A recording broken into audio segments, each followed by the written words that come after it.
కామారెడ్డి జిల్లా లింగాపూర్ మున్సిపల్ పరిధిలో వడ్ల భాస్కర్ కొడుకు నిఖిల్ తాగుడుకు గంజాయికి బానిస ఇద్దరు ప్రతిరోజు ఇంట్లో గొడవలు కావడం విదేశాలకు పంపిణీ సరిగ్గా పనిచేయకపోవడం డబ్బులు ఇవ్వమని ఇక గొడవ పడటంతో తండ్రి మనస్తాపానికి గురై ఇనుప రాడుతో తలపై కొట్టడం జరిగింది. తీవ్ర గాయాలు కావడంతో హాస్పిటల్కి తీసుకెళ్లి ట్రీట్మెంట్ ఇప్పించిన అనంతరం ఇంటికి తీసుకెళ్లి తెల్లవారుజామున రాడుతో మళ్లీ కొట్టి ఇంటి నుండి పారిపోవడం జరిగింది. అనంతరం కొడుకు చనిపోవడం జరిగింది.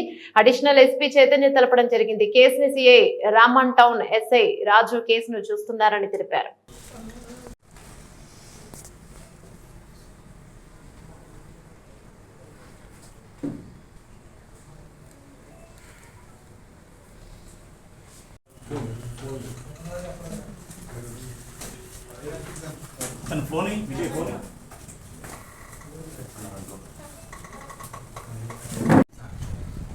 ఈ నెల 19న మాకు రాళ్లపల్లి ప్రసన్న నుంచి ఒక కంప్లైంట్ వచ్చింది. లింగాపూర్ గ్రామంలో వడ్ల నిఖిల్ అనే అతను చనిపోయాడు. సో ఎంక్వైరీ చేస్తే తేలింది ఏంటంటే ఈ వడ్ల నిఖిల్ అనే అతను ఏ జాబ్ చేయకపోయేది అండ్ తాగుడు కొంచెం బానిస్తుంది. సో ఇంటికి వచ్చి ఇంట్లో తల్లిదండ్రులతో కొట్లాడడం అండ్ వాళ్ళ నుంచి మనీ అది అడగడం అండ్ అక్కతో కూడా కొట్లాడడం ఇట్లాంటివన్నీ చేసేది. సో వాళ్ళ తండ్రి అయిన వడ్ల భాస్కర్, సో వడ్ల భాస్కర్ అతన్ని ఆ రోజు 18వ తారీఖు రాత్రి 11:30 అట్లా కట్టెతోటి కొట్టాడు. కొట్టిన తర్వాత ఇతన్ని హాస్పిటల్కి షిఫ్ట్ చేశారు అండ్ ట్రీట్మెంట్ అయింది. దాని తర్వాత మళ్ళీ తీసుకొచ్చారు. బట్ 19th రోజు ఎర్లీ మార్నింగ్ 5:30కి మళ్ళీ ఐరన్ రాడ్ తోటి కొట్టి చంపేశారు. సో దాని తర్వాత అతను పరారీలో ఉన్నాడు. సో ఎస్పీ సార్ ఆదేశాల మేరకు ఒక టీం ఫామ్ చేయడం జరిగింది. సో ఈరోజు మార్నింగ్ 10:30 అట్లా అతను ఆ నిందితుడు వడ్ల భాస్కర్ దొరికాడు. సో ఈ case and I appreciate my team CI Raman and SI Devanpalli SI Raju and అది తొందరగా రియాక్ట్ అయ్యి అండ్ ఈరోజు మార్నింగ్ ట్రేస్ చేశారు. సో అతను ఈరోజు కస్టడీలో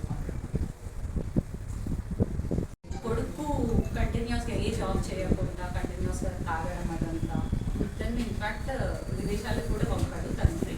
బట్ అతను అక్కడ కూడా జాబ్ చేయకుండా వెనక్కి వచ్చాడు అండ్ తల్లిదండ్రుల్ని కంటిన్యూస్గా కొట్టేవాడు తిట్టేవాడు అదంతా చేశాడు. సో అట్లా వల్ల మాకు ఎట్లయినా ప్రమాదం ఉంది అని చెప్పేసి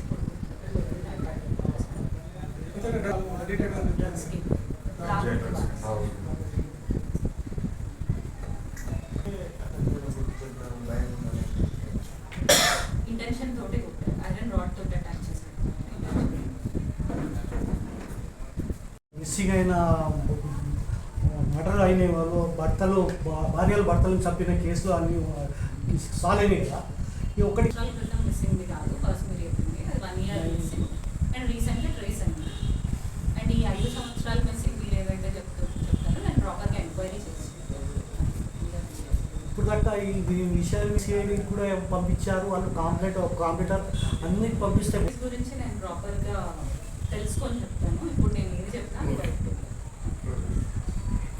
వాళ్ళ మీద కూడా కేసు.